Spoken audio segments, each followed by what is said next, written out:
Everyone দিয়ে দিন।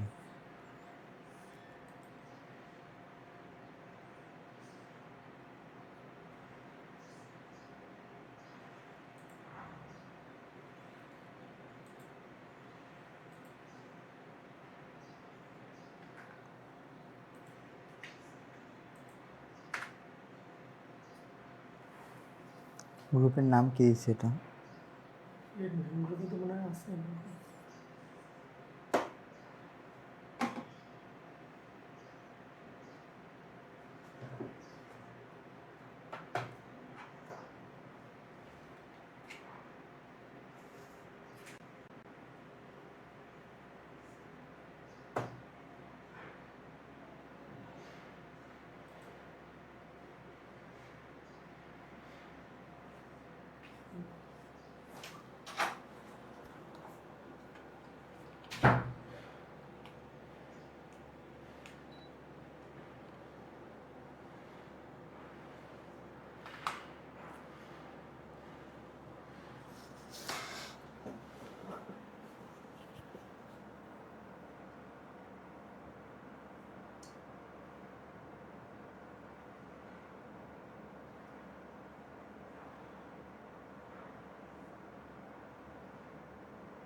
আসসালামু আলাইকুম, আমার কথা শুনতে পাচ্ছ কিনা এবং বোর্ড দেখতে পাচ্ছ কিনা একটু জানাও।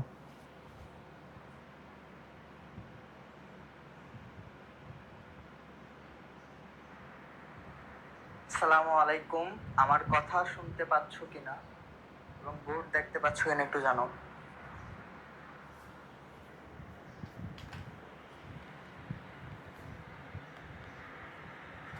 আসসালামু আলাইকুম, আমার কথা শুনতে পাচ্ছ কিনা এবং বোর্ড দেখতে পাচ্ছ কিনা।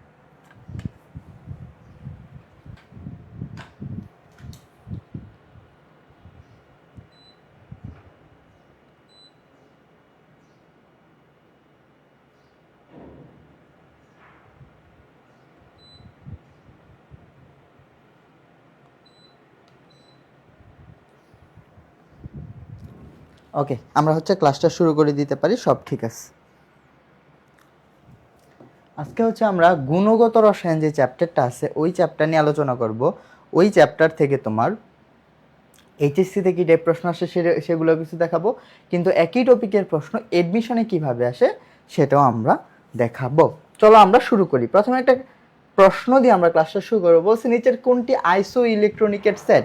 মানে আইসো শব্দের অর্থ হচ্ছে একই, আর ইলেকট্রন মানে তো ইলেকট্রন, মানে কোন সেটটা সবগুলোর ইলেকট্রন সমান। এই আইসো ইলেকট্রন এখান থেকে কি কি হইতে পারে? আইসো রিলেটেড টপিক থেকে আমি তোমাদেরকে টপিকগুলো একটু লিখে দিচ্ছি। দেখো, আইসো রিলেটেড অংশ থেকে কি কি আসতে পারে? আইসো থেকে আসতে পারে আইসোটোপ, আইসোটোপ থেকে প্রশ্ন হইতে পারে, আইসোবার থেকে হইতে পারে, আইসোটোন থেকে হইতে পারে, আর আইসো ইলেকট্রন থেকে হইতে পারে। তো আমরা একটা টপিক, এই টপিকটা মানে কি আইসো রিলেটেড টপিক। এই ক্ষেত্রে যেই প্রশ্ন আসুক না কেন এইগুলো যেন আমরা প্রপারলি আনসার করতে পারি। আরও আইসো নিউট্রন হইতে পারে, তাই তো? তাহলে এখানে ইলেকট্রন সংখ্যা সমান কার সেটা যদি দেখতে চাই, আমরা কি জানি? পজিটিভ কখন হয় বলো তো? কোনো চার্জ কখন পজিটিভ হয়? যখন ইলেকট্রন কি করে? ইলেকট্রন ত্যাগ করে, তখন পজিটিভ চার্জ হয়। আর নেগেটিভ কখন হয় বলো তো? নেগেটিভ তখনই হয় যখন ইলেকট্রন গ্রহণ করে।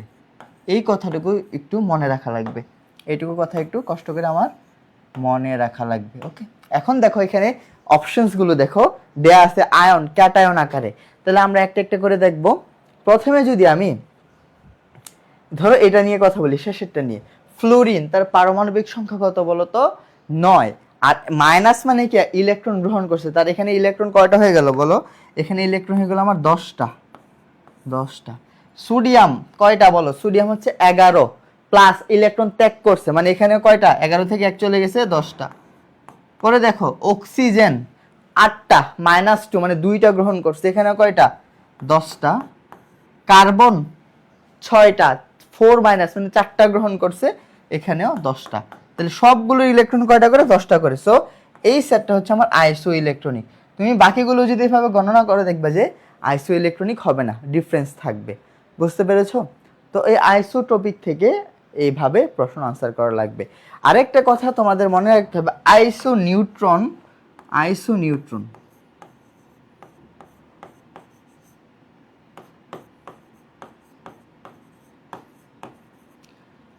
নিউট্রন, এই কথাটা একটু মনে রাখতে হবে। হ্যাঁ, নিউট্রন মানে কি বলো তো? নিউট্রন সংখ্যা কোনটা?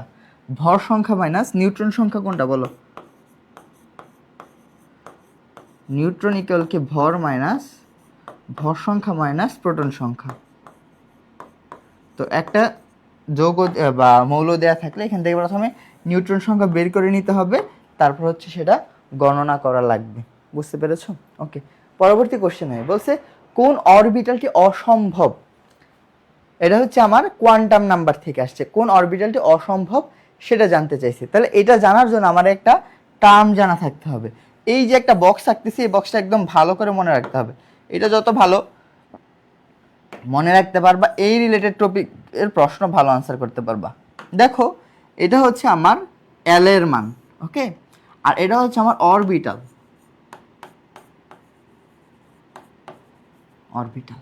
এল এর মান যদি 0 হয় সেটা কি অরবিটাল রিপ্রেজেন্ট করে? S orbital. এল এর মান যদি 1 হয় সেটা আমার পি অরবিটাল হয়। এল এর মান যদি 2 হয় সেটা আমার ডি অরবিটাল হয়। আর এল এর মান যদি 3 হয় সেটা আমার এফ অরবিটাল হয়ে থাকে। ক্লিয়ার? ওকে, এবার আসো এখানে কি কি দেয়া আছে।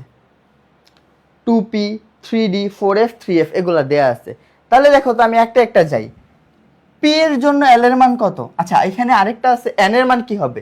এন এর মান হয় 0, 1, 2, সরি, এন এর মান কি কি হইতে পারে? 1, 2, 3 ডট ডট ডট ইনফিনিটি পর্যন্ত হইতে পারে। আর এল এর মান কি হয়? n-1 পর্যন্ত, অবশ্যই 0 ইনক্লুডেড। এগুলো হচ্ছে আমরা কোয়ান্টাম নাম্বার থেকে পড়ে আসছি, তাই তো? মানে এল এর মানটা অবশ্যই n থেকে 1 কম হবে, n এর সমান হবে না, n থেকে 1 কম হবে। তাহলে এখানে যদি আমরা লক্ষ্য করি, পি এর জন্য এল এর মান কত? পি এর জন্য এল এর মান 1, পি এর জন্য এল এর মান হচ্ছে আমার 1, ওকে, 1। তাহলে এল এর মান 1, তাহলে n এর মান কত হওয়া লাগবে? অবশ্যই 1 থেকে 1 বড় হওয়া লাগবে বা এর বেশি হওয়া লাগবে। তাহলে n এর মান আছে 2, তাহলে এটা কি সঠিক? 3d, এখানে n এর মান কত? n ইজ হচ্ছে 3, তাহলে l এর মান কি হইতে পারে? l এর মান কি হইতে পারে দেখো তো? d এর জন্য l এর মান কত? 2। আর 3 এর জন্য l এর মান কি কি হইতে পারে? l এর মান হইতে পারে 0, 1, 2। তাহলে 2 তো আছে এখানে, হয়ে গেল। এবার 4f এ আসো। এখানে n এর মান কত? n is 4। এই 4 এর জন্য l এর মান কি কি হইতে পারে? 0 হইতে পারে, 1 হইতে পারে, 2 হইতে পারে, 3 হইতে পারে। আর f এর জন্য l এর মান কত হয়? f এর জন্য l এর মান হয় 3। তাহলে এই 3 এখানে ইনক্লুডেড আছে, তো এটাও আমার কি সঠিক? এটাও সঠিক। কিন্তু 3f এ যদি যাও, 3f, এখানে n এর মান কত? n এর মান হচ্ছে 3। এই 3 এর জন্য আমি l এর মান কি পাবো? l এর মান পাবো 0, 1, 2, তাই তো? 0 এর জন্য s অরবিটাল আসে, 1 এর জন্য আসে p অরবিটাল, 2 এর জন্য আসে d অরবিটাল। কিন্তু f আসার জন্য তো আমার কি লাগবে? f আসার জন্য আমার l লাগবে 3, কিন্তু এখানে কি 3 আছে? নাই। সো এটা আমার সম্ভব না। তাহলে উত্তর কি হবে? উত্তর হবে ডি। একটা প্রশ্ন আমি একদম ভেঙে চুরে দেখাইছি যেন তোমাদের এটা নিয়ে আর কোনো ঝামেলা না হয়। যেন এটা নিয়ে আর কোনো ঝামেলা না হয়। আশা করি বুঝছেন। পরে আসেন, আচ্ছা, হাইড্রোজেন পারমাণবিক বর্ণালীর লাইমেন সিরিজের রেখা সৃষ্টিকারী চতুর্থ শক্তি স্তর থেকে যদি আগত ইলেকট্রন বিকিরিত শক্তি তরঙ্গ সংখ্যা বের করো। আচ্ছা, এখানে আমার প্রথমে সিরিজগুলোর নাম জানতে হবে, বুঝছো? সিরিজগুলোর নাম আমি একটু সিরিজগুলো তোমাদেরকে দেখানো ট্রাই করি, কি কি হইতে পারে সিরিজগুলো।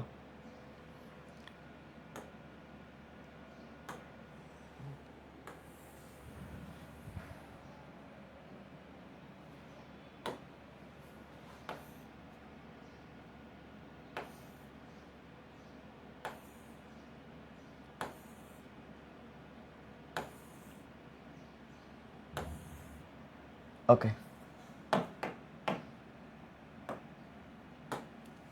দেখো ইনফিনিটি থেকে একটা লাইন কোথায় আসতে পারে?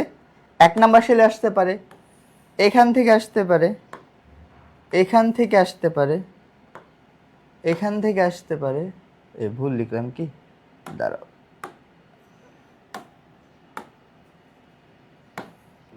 এখান থেকে আসতে পারে, এখান থেকে আসতে পারে, এখান থেকে আসতে পারে, এখান থেকে আসতে পারে, এখান থেকে আসতে পারে, তাই তো? এগুলোই সম্ভব। যদি সবগুলো রেখা 1 নাম্বার শেলে আসে, যে সিরিজটা পাবো সেটাকে বলা হয় কি আমার লাইমেন সিরিজ। কি বললাম? Lyman series. Clear? Lyman series. আর লাইমেনের জন্য n1 এর মান অলওয়েজ কত? n1 এর মান অলওয়েজ হচ্ছে 1, এটা ফিক্সড। কারণ সবগুলো রেখা কোথায় আসতেছে বলো তো ভাইয়া? 1 নাম্বার শেলে আসতেছে। আশা করি এটুকু বুঝছেন। পরে আসেন, যদি রেখাগুলো সব 2 নাম্বার শেলে আসে, ইনফিনিটি থেকে একটা 2 নাম্বারে আসতে পারে, এখান থেকে একটা 2 নাম্বারে আসতে পারে, এখান থেকে একটা 2 নাম্বারে আসতে পারে, এখান থেকে একটা 2 নাম্বার আসতে পারে, এখান থেকে একটা 2 নাম্বার আসতে পারে, এখান থেকে একটা 2 নাম্বার আসতে পারে। যদি সবগুলো 2 নাম্বার শেলে আসে, যে বর্ণালী বা যে সিরিজ আমি পাবো সেটাকে কি বলা হয় বলো তো ভাইয়া? বামার সিরিজ। বামার সিরিজ। আর বামার সিরিজের জন্য n1 এর মান অলওয়েজ কত? 2। এটাও কি ফিক্সড? এটাও কি আমার ফিক্সড? এটুকু মনে রাখা লাগবে। ওকে, পরে আসো, যদি ইলেকট্রন ইনফিনিটি থেকে 3 নাম্বার শেলে আসে, এখান থেকে আসতে পারে, এখান থেকে আসতে পারে, এখান থেকেও আসতে পারে, এখান থেকে আসতে পারে। যদি সবগুলো 3 নাম্বার শেলে আসে, যে সিরিজটা পাবো সেটাকে বলা হয় কি? প্যাশ্চেন সিরিজ। কি বলা হয় ভাইয়া সেটাকে? প্যাশ্চেন সিরিজ। প্যাশ্চেন সিরিজ। আর প্যাশ্চেনের জন্য n1 এর মান অলওয়েজ কত? 3। এটা আমার কি ফিক্সড।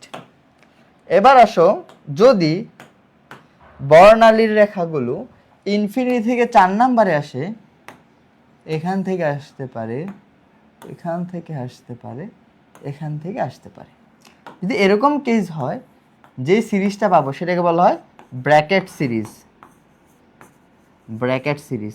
এটার জন্য n1 এর মান অলওয়েজ কত? 4। এগুলো আমার কি ফিক্সড জিনিসপাতি। ক্লিয়ার? এটুকু কথা মনে রাখা লাগবে, বুঝছেন? আর রিডবার্গ ইকুয়েশনটা কি আমার? রিডবার্গ ইকুয়েশনটা এরকম ছিল না? রিডবার্গ ইকুয়েশনটা আমার কি ছিল ভাইয়া? রিডবার্গ ইকুয়েশনটা ছিল আমার RH, sorry, 1/λ is equal to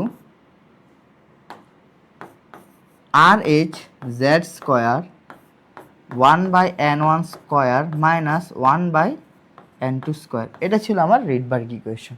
এখানে কে কি ছিল, মানে মানে কোনটা কি দ্বারা প্রকাশ করি, এটা আমার তরঙ্গ দৈর্ঘ্য ছিল। আমি n2 থেকে আসি, n2 ছিল আমার কি ভাইয়া? n2 ছিল হচ্ছে আমার ফাইনাল।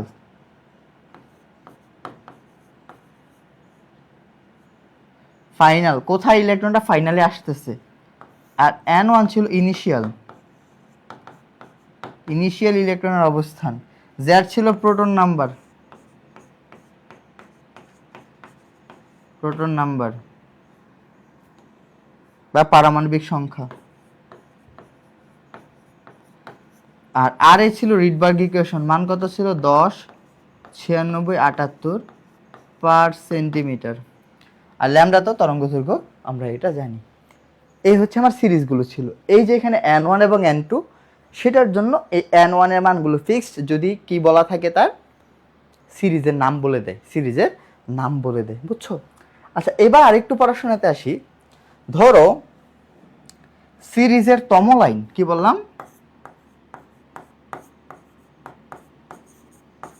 সিরিজের তম লাইন।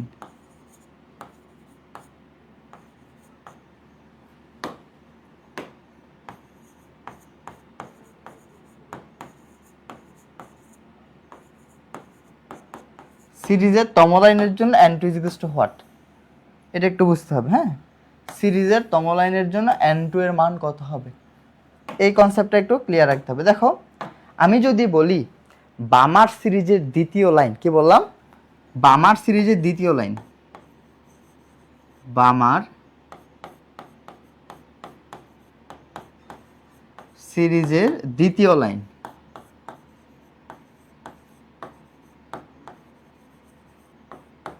দ্বিতীয় লাইনের জন্য n2 ইজ টু হোয়াট, বুঝতে পারছো?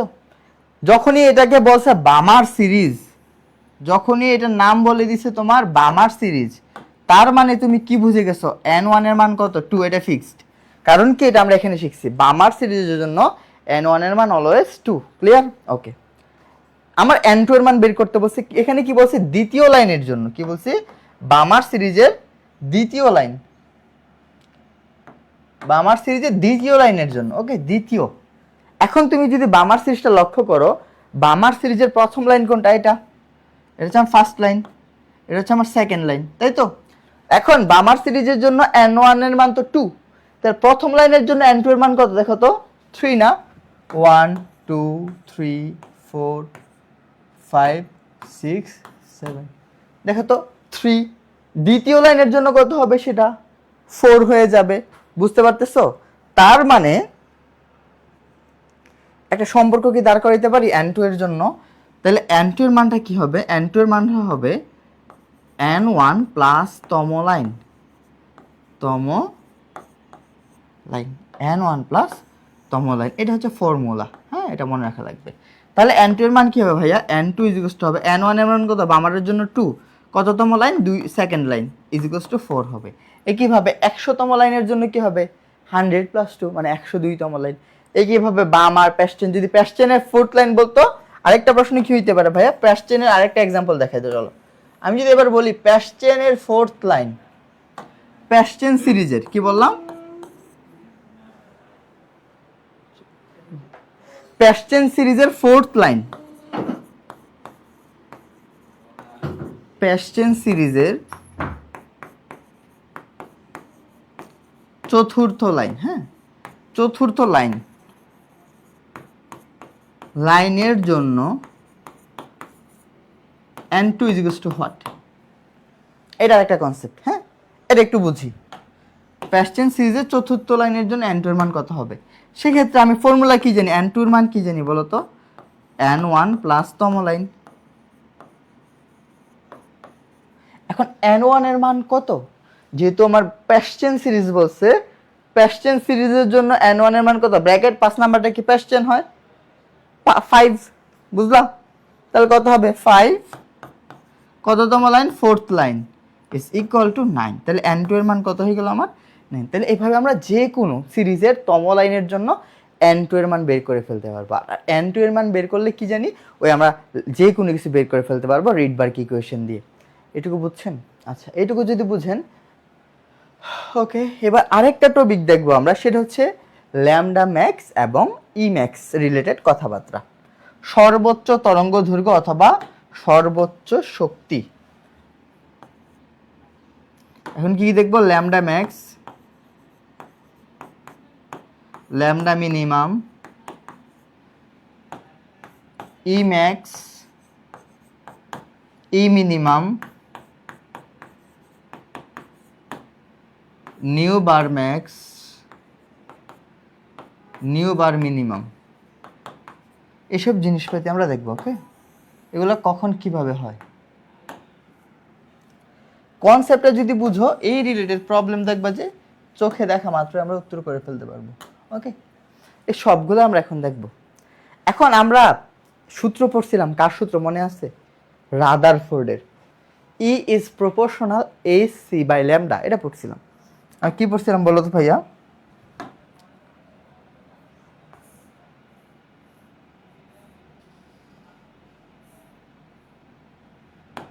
কি পড়ছিলাম আমরা? আমরা পড়ছিলাম ই ইজ প্রপোর্শনাল ফ্রিকোয়েন্সি, তারপর সমানুপাতিক সাইন তুলে কি লিখছিলাম বলো তো? E is equal h nu. আর একটু সিম্পলিফাই করে কি লিখছিলাম? E is equal h c divided by lambda, এটা লিখছিলাম। এখন এখান থেকে আমি একটা কি সম্পর্ক দেখতে পাচ্ছি বলো তো? ই এর সাথে ল্যামডার কি সম্পর্ক? ইনভার্সলি প্রপোর্শনাল সম্পর্ক। ই এর সাথে ফ্রিকোয়েন্সির কি সম্পর্ক? সমানুপাতিক সম্পর্ক। আর 1 বাই ল্যামডা মানে কি? নিউ বার মানে কি? 1 বাই ল্যামডা। তাহলে ই এর সাথে নিউ বারের কি সম্পর্ক? সমানুপাতিক সম্পর্ক। তাহলে এই কয়েকটা কথা আমার মনে রাখতে হবে। হ্যাঁ, প্রথমে আসি এইবার ল্যামডা ম্যাক্স নিয়ে কথা বলি। কি বললাম? ল্যামডা ম্যাক্স নিয়ে কথা বলবো। এখন আমি প্রথমে ল্যামডা ম্যাক্স নিয়ে কথা বলবো। ল্যামডা ম্যাক্স,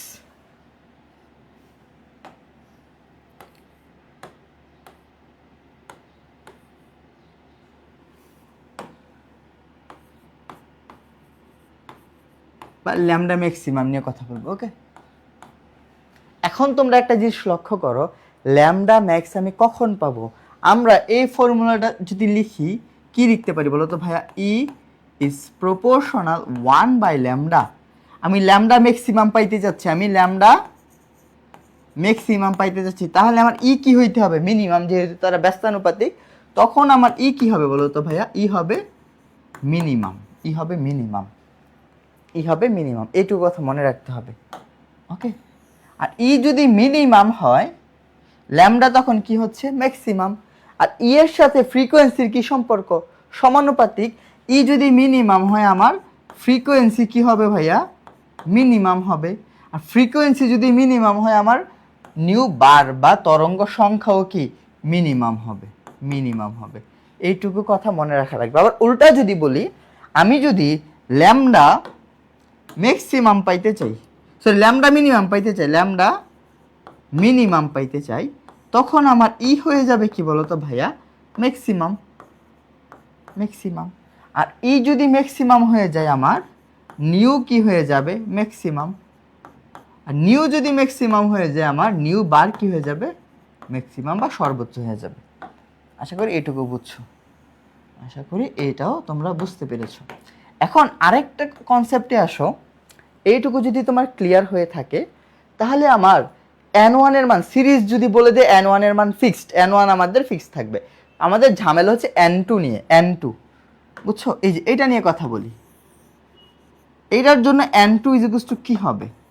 n2 এর মানটা কি হবে? হ্যাঁ, দেখো, ল্যামডা ম্যাক্সিমাম, ই থাকতে হবে মিনিমাম। ই মিনিমাম কখন হবে?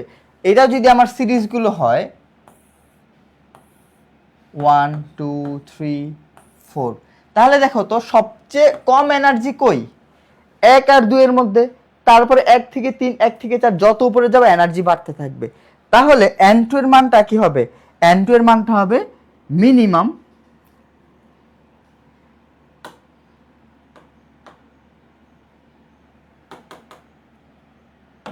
কি বলতেছিলাম n2 কি হবে? ল্যামডা ম্যাক্স ই মিনিমাম, তো n2 কি হবে? মিনিমাম হবে। মিনিমাম মানে তার পরবর্তী উচ্চ শক্তি স্তর n1 এর পরবর্তী উচ্চ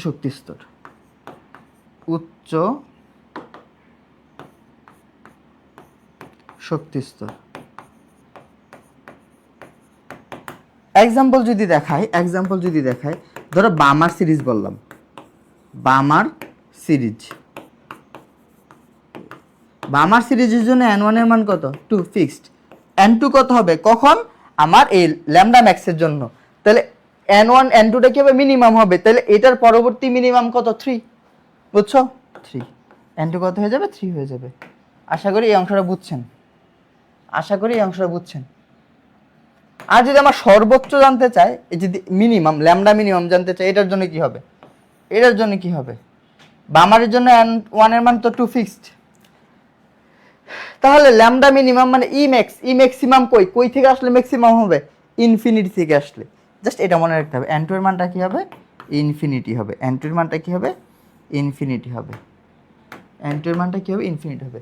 তুমি যদি এই যে 2-3 স্লাইড পড়াইলাম, এটা একটা, এটা একটা, আর এই যে এটা একটা, এইটুকু যদি বুঝো, এখান থেকে ইঞ্জিনিয়ারিং পর্যন্ত যত ধরনের প্রশ্ন হইতে পারে সব এখান থেকে হয়ে যাবে। এখন যদি আমি তোমাদেরকে কোশ্চেন সলভিং এ নিয়ে যাই, দেখো বলছে হাইড্রোজেন পারমাণবিক বর্ণের লাইমেন সিরিজের জন্য, লাইমেন বলে দিছে, তাহলে n1 এর মান কত অলওয়েজ 1, লাইমেনের জন্য 1, সিরিজের জন্য রেখা সৃষ্টিকারী চতুর্থ শক্তি স্তর থেকে, মানে n2 এর মান কত বলা আছে চতুর্থ শক্তি স্তর থেকে আসবে, n2 = 4, মানে এখানে কিন্তু বলে চতুর্থ লাইন বলে না, চতুর্থ শক্তি স্তর সরাসরি বলছে। তাহলে ইলেকট্রনের বিকিরিত শক্তি তরঙ্গ সংখ্যা বের করো, তরঙ্গ সংখ্যা মানে নিউ বার, তাহলে আমরা কি জানি 1/λ, এটা মানেই কি নিউ বার ইকুয়াল কি RH z² 1/n1² minus 1/n2², clear? তাহলে জাস্ট বসাই দিব, তাহলে new bar is equal two কি হবে, RH এর মান কত 10 96 78 পার সেন্টিমিটার, হাইড্রোজেন বলছে 1, তাহলে এখানে কি হবে 1/1 মাইনাস 1/16, এখানে সিম্পলিফিকেশন করলে যা আসবে সেটাই হচ্ছে আমার উত্তর, বুঝতে পেরেছো? শেষ। পরবর্তী প্রশ্নে যদি আমরা যাই, বলছে কোন আয়নটির আকার সবচেয়ে ছোট। আচ্ছা, এইটা যাওয়ার আগে আমরা ওই রিলেটেড প্রশ্নগুলো শেষ করে ফেলি। হ্যাঁ, কই গেল, দাঁড়া একটা মিনিট ভাইয়া।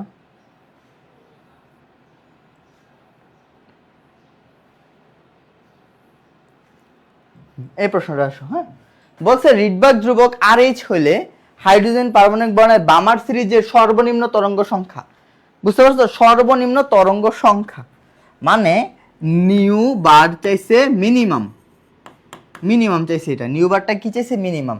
তো নিউ বারের সাথে কি সম্পর্ক ছিল আমরা কি পড়ছিলাম মনে আছে? আচ্ছা, নিউ বার মিনিমাম জানতে চাইছে, এটার জন্য কোনটা সঠিক হবে, নিউ বারটা চাইছে মিনিমাম, এটা বের করতে হবে। কিন্তু আমরা কি পড়ছিলাম মনে আছে, E is proportional 1/λ is proportional new বার।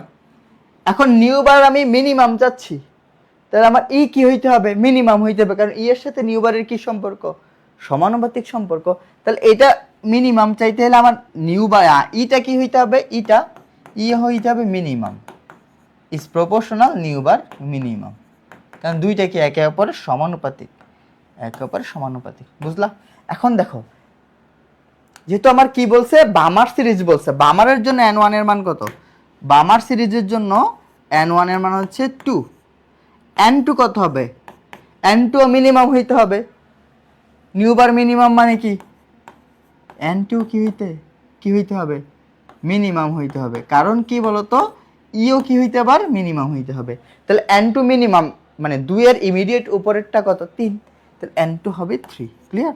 তাহলে তুমি যদি বসাও 1/λ is equal to RH hydrogen 1, তাহলে কি হবে 1/4 মাইনাস 1/9, এই সিম্পলিফিকেশন করো তো ভাইয়া, কি আসতেছে 4 নং 36 9 মাইনাস 4 RH, তাই তো আলটিমেটলি থাকতেছে হচ্ছে 5 RH ডিভাইডেড বাই 36, এটা কি 1/λ বা নিউ বার, তাহলে এটাই কি উত্তর না, 5 RH বাই 36, 5 RH বাই 36 কই আছে দেখো তো ভাইয়া, এই যে দেখো 5 RH বাই 36,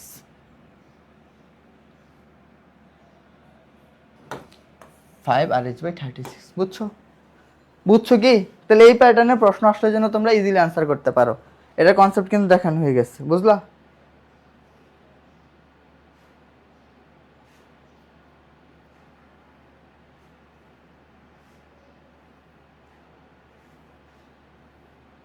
আশা করি এগুলা নিয়ে আর কোনো ঝামেলা থাকবে না।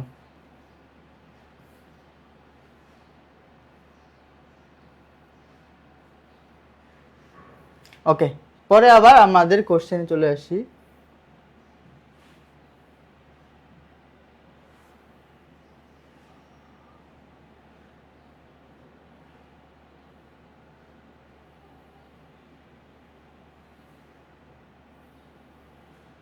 হয়ে গেল।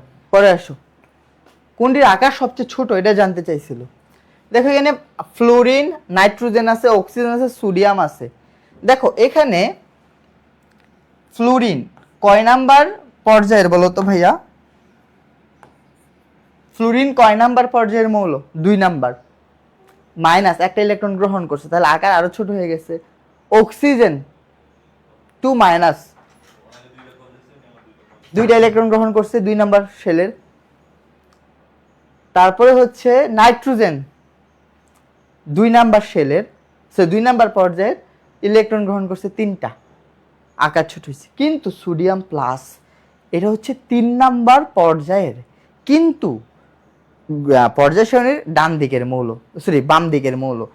প্লাস মানে কি, তার একটা ইলেকট্রন শেষ, মানে 2 নাম্বার পর্যায়ে চলে আসছে, এবং তার আকার কি অনেক ছোট হয়ে গেছে, যেহেতু পর্যায় সারণীর বাম থেকে যত ডানে যাবে আকার তত ছোট হইতে থাকে। কিন্তু সোডিয়ামের আকারটা কি এই সবগুলো থেকে বড়, কিন্তু জানতে চাইছে সবচেয়ে ছোট কোনটা।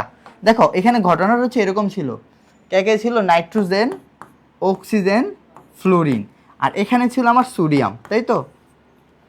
এটা হচ্ছে আমার 2 নাম্বার পর্যায়, এটা হচ্ছে আমার 3 নাম্বার পর্যায়। ক্লিয়ার? এখন একই পর্যায়ের বাম থেকে যত ডানে যাবে আকার ছোট হবে, সবচেয়ে ছোটকে বলো তো ফ্লোরিন, সবচেয়ে ছোটকে ফ্লোরিন। কিন্তু ফ্লোরিন একটা ইলেকট্রন গ্রহণ করছে, মানে কি ফ্লোরাইড হয়ে গেছে, তার আকার কি আরো ছোট হয়ে গেছে। বুঝতে পারছো? আশা করি এই জিনিসগুলো বুঝছো। পরের প্রশ্নে আসো। একটি মৌলের ইলেকট্রন বিন্যাস দেয়া আছে, এটার পর্যায় সারণীতে অবস্থান কোনটা বের করতে হবে। অবস্থানটা বের করা লাগবে। কিভাবে বের করবো বলো? বের করার জন্য তোমার কি করতে হবে? প্রথমে তার গ্রুপ দেখতে হবে। গ্রুপ কিভাবে বের করে, পর্যায় কিভাবে বের করে? পর্যায় হচ্ছে তার সর্বোচ্চ প্রধান কোয়ান্টাম নাম্বার। এখানে সর্বোচ্চ প্রধান কোয়ান্টাম নাম্বার কত আছে? 6 আছে। তাহলে এটা হচ্ছে ষষ্ঠ পর্যায়। তাহলে ষষ্ঠের কয়টা আছে? একটা আছে, 2টা আছে। তাহলে উত্তর যে কোনো একটা হবে। এখন পর্যায় কত হবে? যেহেতু আমার এস অরবিটালে গেছে, ষষ্ঠ পর্যায়ের দেখো 6 এর এস গেছে, তাহলে 2। বুঝছো? 6 মানে 2টা ইলেকট্রন আছে, ষষ্ঠ পর্যায়ের 2 নাম্বার গ্রুপে অবস্থান করতেছে। এগুলো 9, 10 এর বাচ্চারাও পারবে। দেখো হুন্ডের নিয়ম অনুযায়ী কোন ইলেকট্রন বিন্যাসটি সঠিক? হুন্ডের নিয়ম অনুযায়ী কোন ইলেকট্রন বিন্যাসটি সঠিক দেখো তো। সর্বোচ্চ সংখ্যক বিজুর অবস্থা থাকার ট্রাই করবে। দেখো 1:2:2 2sp2, এটা না, কারণ একটা একটা করে থাকার কথা ছিল। 1:2:2 2sp, এটাও না, একটা একটা করে থাকার কথা ছিল। 1:2:2 2spx, এই দুইটা ফাঁকা। 2sp 2px 2py 2pz। আচ্ছা এখানে একটু ভুল আসছে, হ্যাঁ, এখানে 1 হবে, এখানে 1 হবে, একটা একটা করে থাকবে। বুঝছো? তাহলে এটা হবে উত্তর। এই অপশনসে ভুল আসছে। আচ্ছা পরে দেখো, হিলিয়াম প্লাস এর প্রথম এবং দ্বিতীয় শক্তির পার্থক্য কত ইলেকট্রোভোল্ট? প্রথম শক্তি স্তর এবং দ্বিতীয় শক্তি স্তরের পার্থক্য কত ইলেকট্রোভোল্ট? এটা আমরা ওই যে ই এর যে ফর্মুলা আছে ওইটা দিয়ে বের করতে পারবো। আচ্ছা ই এর ফর্মুলা ডেরিভেশন তোমাকে দেখাই না, এটা দেখাই দিব, প্যারা নেই। আচ্ছা অ্যালুমিনিয়ামের 3p1 ইলেকট্রনটির কোয়ান্টাম সংখ্যা কোনটা হবে? দেখো অ্যালুমিনিয়াম 13, অ্যালুমিনিয়াম কত ভাইয়া? 13, তাই তো? তাহলে ইলেকট্রন কনফিগারেশন করো, 1s2 2s2 2sp কত হবে? 6, 3s2 3p1। এটার জন্য আমার জানতে চাইছে, এটার জন্য জানতে চাইছে, তাই না? ওকে, n এর মান কত? এখানে n এর মান হচ্ছে 3। p এর জন্য l এর মান কত ভাইয়া? p এর জন্য l এর মান হচ্ছে 1। p এর জন্য l এর মান হচ্ছে 1। তাহলে m এর মান কি হবে? এটা হচ্ছে px হবে -1 0 +1। বুঝলাম? যেহেতু আমার কত 0, তাহলে কি হবে? -1 হবে। 3 1 -1 আছে কি? 3 1 1 আছে, একটা আছে। আচ্ছা 3 1 1, এই যে হয়ে গেল। বুঝলা? পরে আসো, ন্যাসলার দ্রবণ দ্বারা কোন ক্যাটায়নটি শনাক্তকরণ করা হয়? Ammonium ion. তাহলে একটা টপিক কোনটা হলো? আয়ন শনাক্তকরণ। চলো আমরা আয়ন শনাক্তকরণ পার্টটা দেখি। হ্যাঁ, এটা মনে রাখা লাগবে। কি কি মনে রাখবো দেখো তো, আমাদের কি কি আছে? Aluminium 3+, calcium 2+, iron 2+, iron 3+, zinc 2+, copper 2+। এগুলোই আমার মোটামুটি ক্যাটায়ন আছে। এই সবগুলোকে আইডেন্টিফাই করতে পারি আমি কি দিয়ে জানো? অ্যামোনিয়াম হাইড্রোক্সাইড দিয়ে। অ্যামোনিয়াম হাইড্রোক্সাইড দিয়ে। তাছাড়া এই যে ডি ব্লকের যতগুলো আছে সবগুলোকে আমি পটাশিয়াম ফেরুসায়ানাইড দিয়ে শনাক্তকরণ করতে পারি। K4 FeCN6 পটাশিয়াম ফেরুসায়ানাইড দিয়ে শনাক্তকরণ করতে পারি। পরে যদি আসি জিঙ্ক কপার ব্যতীত ভিতরে যে 3টা ডি ব্লকের আছে জিঙ্ক পর্যন্ত, এই 3টাকে আবার আমি পটাশিয়াম ফেরিসায়ানাইড দিয়ে শনাক্তকরণ করতে পারি। K3 FeCN6 পটাশিয়াম ফেরিসায়ানাইড দিয়ে শনাক্তকরণ করতে পারি। আর ভিতরে যে ফেরাস এবং ফেরিক আছে এটাকে অ্যামোনিয়াম থায়োসায়ানাইড দিয়ে করতে পারি। NH4 অ্যামোনিয়াম থায়োসায়ানাইড দিয়ে করতে পারি। এছাড়া এই যে ক্যালসিয়ামকে স্পেসিফিক্যালি অ্যামোনিয়াম অক্সালেট দিয়ে শনাক্তকরণ করতে পারি।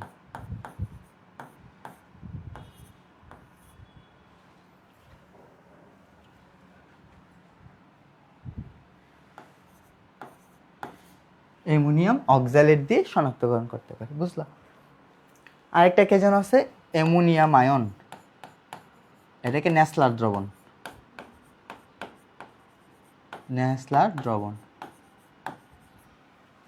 আর আছে সোডিয়াম প্লাস, এটাকে পটাশিয়াম পাইরোইন্টারমিনেট K2H2SB2O7 এটা দিয়ে আইডেন্টিফাই করতে পারি। এই আমার ক্যাটায়ন শেষ। এখন আছে অ্যানায়ন। কয়টা আছে? অ্যানায়ন আছে আমার 3টা, ক্লোরাইড, কার্বনেট, সালফেট, এগুলো আছে, তাই তো? ক্লোরাইডকে শনাক্তকরণ করতে পারি অ্যামোনিয়াম সিলভার নাইট্রেটের দ্রবণ দ্বারা। আর এই দুইটাকে করতে পারি বেরিয়াম ক্লোরাইড অথবা বেরিয়াম নাইট্রেট।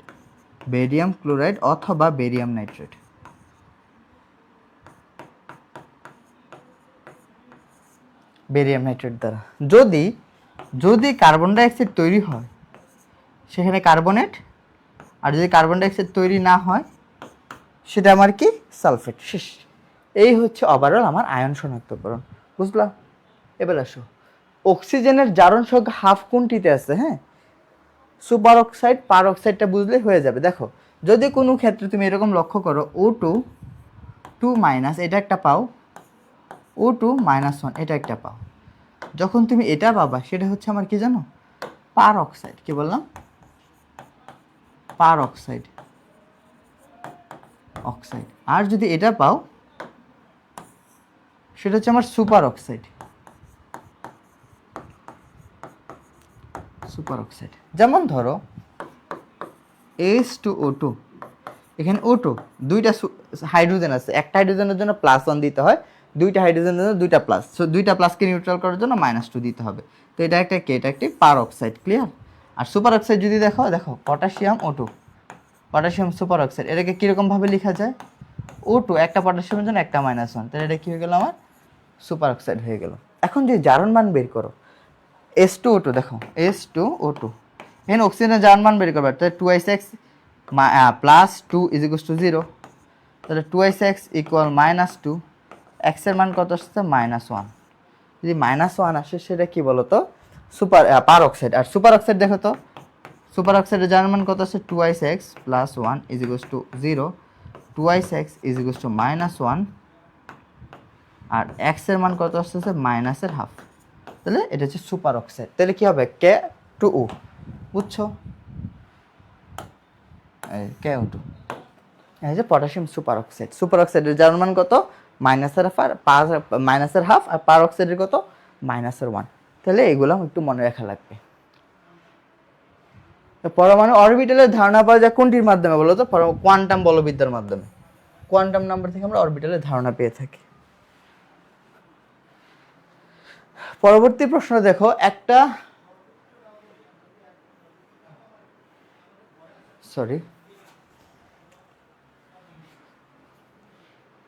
এই প্রশ্নটা দেখো, শিক্ষা পরীক্ষা। আচ্ছা, এটা হচ্ছে আমরা আইন শনাক্তকরণ পড়লাম না, ওইটার আন্ডারে দেখাই, তাহলে ইজি হবে। এই যে আমরা আইন শনাক্তকরণ পড়ে আসছি, তাই না? এখন এই প্রশ্নটা যদি দেখো, কোনো একটি লবণের দ্রবণে যদি বেরিয়াম ক্লোরাইড যোগ করো তাহলে সাদা ধোঁকে পড়ে, যা HCl দ্বারা দ্রবীভূত হয় না। শিখা পরীক্ষায় সোনালী হলুদ করে। তাহলে শিখা পরীক্ষায় সোনালী হলুদ দেয় কে? সোডিয়াম। শিখা পরীক্ষায় সোনালী হলুদ দেয় কে? সোডিয়াম। শিখা পরীক্ষা, শিখা পরীক্ষায় সোনালী হলুদ, হলুদ বর্ণ প্রদর্শন করে কে বলতো ভাইয়া? সোডিয়াম। ওকে, তাহলে আমার যৌগটা সোডিয়ামের হবে, তাহলে এটা প্রথমে বাদ, এটা প্রথমে বাদ। এখানে আছে সোডিয়াম সালফেট, সোডিয়াম নাইট্রেট, কে হবে? বলছে এটা কি করে, বেরিয়াম ক্লোরাইডের সাথে বিক্রিয়া করে সাদা অধক্ষেপ করে, কিন্তু HCl এর সাথে বিক্রিয়া করে দ্রবীভূত হয় না, মানে কার্বন ডাইঅক্সাইড তৈরি করে না। তাহলে কার্বন ডাইঅক্সাইড তৈরি করে না কে? সালফেট। তাহলে বেরিয়াম সালফেটের উত্তরটা কি হবে? Sodium sulphate. বুঝছো? Sodium sulphate. ক্লিয়ার? আশা করি বুঝছেন। পরে আসো, দ্রাব্যতা জানতে চাইছি, তাই তো? যৌগটা দেওয়া আছে কি? ম্যাগনেসিয়াম হাইড্রোক্সাইড,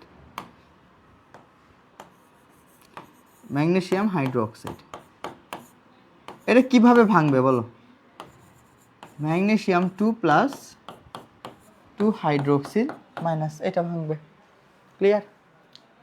তাহলে দ্রাব্যতার গুণফল দেয়া আছে, পিএইচ দেয়া আছে, ম্যাগনেসিয়ামের ঘনমাত্রা কত দেখো। তাহলে আবার কি দেয়া আছে? পিএইচ। পিএইচ থেকে আমি কি পাবো? পিওএইচ এর ঘনমাত্রা বের করতে পারবো। তাহলে আমি জানি কি, আমরা জানি কি বলতো ভাইয়া? PH plus pOH equal 14। POH কত বলতো ভাইয়া? তাহলে 14 - 10 = 4। পিওএইচ কত? 4। 4 মানে কি? পিওএইচ মানে কি? মাইনাস লগ অফ হাইড্রোক্সিল আয়নের ঘনমাত্রা কত ভাইয়া? 4। তাহলে আমি হাইড্রোক্সিলের ঘনমাত্রা জানতে চাইছি, তাহলে কি হবে? NT log 10⁻⁻4 হাইড্রোক্সিলের ঘনমাত্রা। তাহলে হাইড্রোক্সিলের ঘনমাত্রা কত পেয়ে গেছি ভাইয়া? 10⁻⁻4। ওকে, তাহলে এখানে আমি কি লিখতে পারি? এটাকে যদি আমি S ধরি, তাহলে KSP এর ফর্মুলা কি হবে? KSP হবে, এই যে S হয়, এটা S হবে, এটা 2S হবে। ফর্মুলা কি হবে? S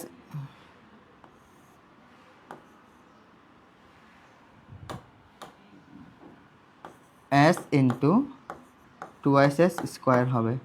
আলটিমেটলি কত হচ্ছে? 4s⁻³ হচ্ছে। হ্যাঁ, S এর মান তো ঘনমাত্রা পেয়ে গেছি কত? 10⁻⁻4। তাহলে কি হবে? 4 ইন্টু 10⁻⁻4 3।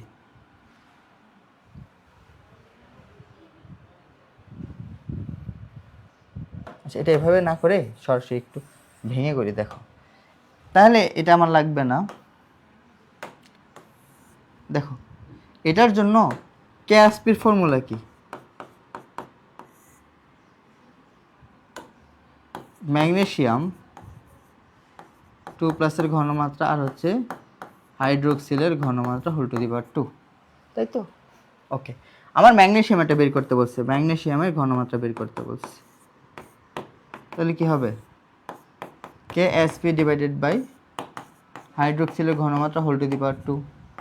KSP এর মান দেখো কত দেয়া আছে? 2 × 10⁻11, 2 × 10⁻11। হাইড্রোক্সিলের ঘনমাত্রা কত? 10⁻⁻4 (2). বুঝতে পেরেছো? এটাকে সিম্পলিফাই করলে কি হবে? 2 × 10⁻11 ইন্টু 10⁻+ এর কত? 8 আসবে। ক্লিয়ার? তাহলে কাটাকাটি করলে কত আসবে? 2 × 10⁻³ আছে কি? 2 × 10⁻³ আছে, এই যে 2 × 10⁻³ শেষ। বুঝছো? একদম ইজি কিন্তু। পিএইচ দেওয়া থাকলে কিন্তু এগুলো আমরা বের করতে পারবো। আশা করি বুঝছেন। পরে দেখেন, হাইড্রোজেন পারমাণবিক বর্ণালী প্যাসচেন সিরিজের জন্য কোনটি সঠিক? প্যাসচেনের জন্য, প্যাসচেনের জন্য N1 এর মান কত ভাইয়া? 5। N1 এর মান কত? 5। বুঝছো? তাহলে N2 গুলো কি হবে? পরবর্তীগুলা N1 এর মান হবে, সরি লাইম্যান বামার প্যাসচেন 5 না তো, লাইম্যান বামার প্যাসচেন হচ্ছে 3। N1 এর মান হবে 3। আমি ওইখানে কি ভুল করছি? একটাও কোথায় ভুল করে আসছি দাঁড়া। প্যাসচেনের জন্য প্যাসচেন যে কই দেখাইছিলাম ওখানে বলে 5 লিখছি, কোথায় জানো? প্যাসচেন এই যে ভুল লিখছি। দেখছো, প্যাসচেন তো 3, প্যাসচেন 3 না, এই যে প্যাসচেন তো 3, আমি স্লিপ অফ টাং 5 হয়ে গেছে। প্যাসচেনের জন্য চতুর্থ লাইন। তাহলে কি হবে? এই অংশটা হবে N1 প্লাসতম লাইন 3 + 4 = 7। বুঝছো? এটা ভুল করছিলাম। আচ্ছা, ঠিক করে দিলাম।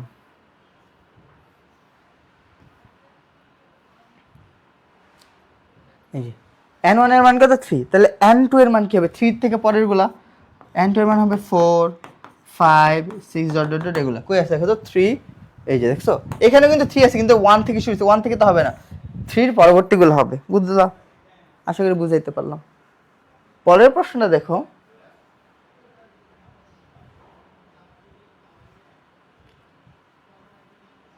এটা দেখো, এটা গুরুত্বপূর্ণ একটা প্রশ্ন। কোন প্রক্রিয়ায় এটা তৈরি হবে, তাই তো? লক্ষ্য করো, কয়েকটা মানে কথা মনে রাখতে হবে। আলফা মানে কি? আলফা পার্টিকেল মানে কি? দ্বিধনাত্মক হিলিয়াম নিউক্লিয়াস, দ্বিধনাত্মক helium nucleus alpha particle. Alpha particle যদি ইলিমিনেট হয় বা চলে যায় তাহলে কি কি হয়ে যায়? পারমাণবিক সংখ্যা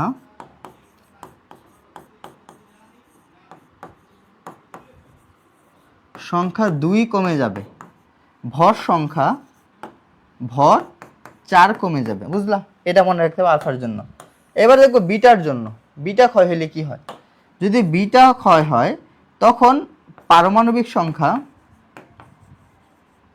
বা প্রোটন সংখ্যা বলতে পারো, পারমাণবিক সংখ্যা 1 বৃদ্ধি পায়, 1 ইনক্রিজ হয়, আর ভর সংখ্যা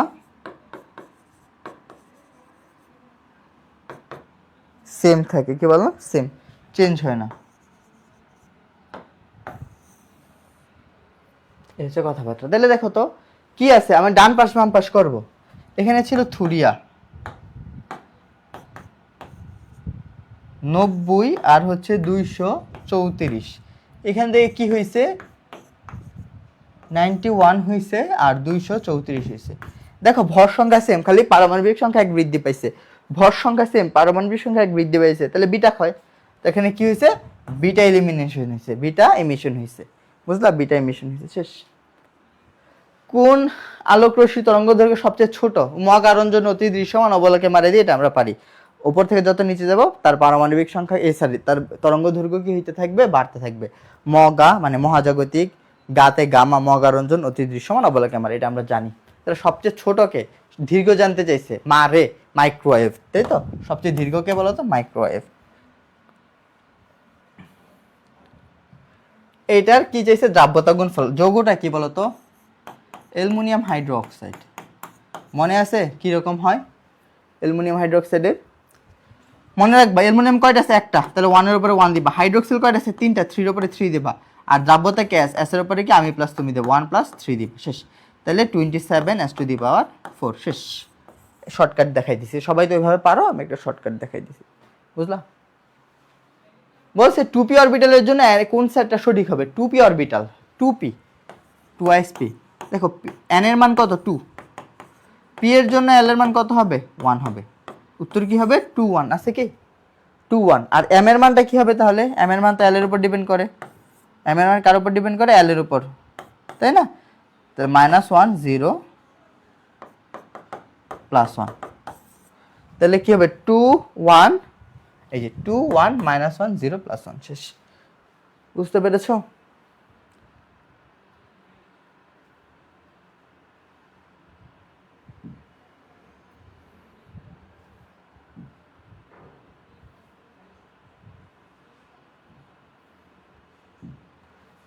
পার্টিকেল ওগুলো দেখানো হয়েছে।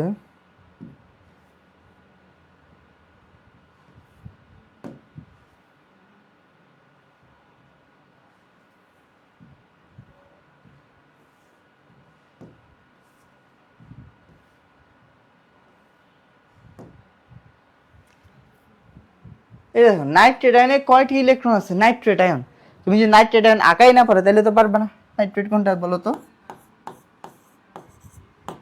এটা হচ্ছে নাইট্রেট। নাইট্রোজেনের কয়টা ইলেকট্রন আছে? 7টা। অক্সিজেনের আছে 8টা, 3 8 24টা, আর একটা ইলেকট্রন গ্রহণ করছে একটা। কত হলো?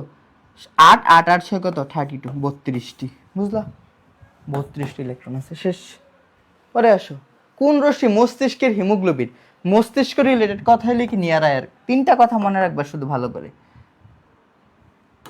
আয়ার রশ্মির 3 ভাগে ভাগ করা যায়, নিয়ার আয়ার, মিডল আয়ার আর হচ্ছে ফার আয়ার।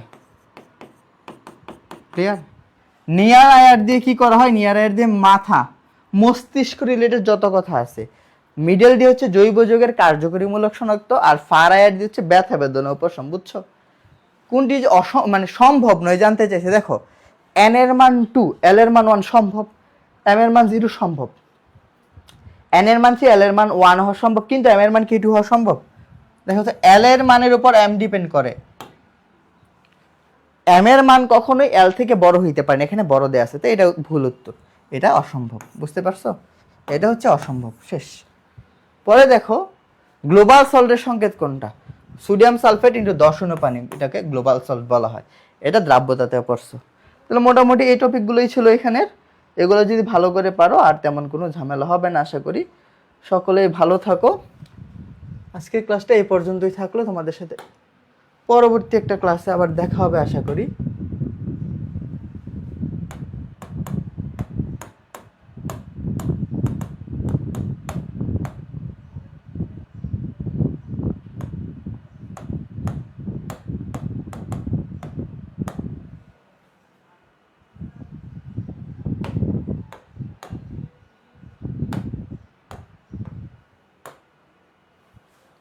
সকলে ভালো থাকো। আসসালামু আলাইকুম।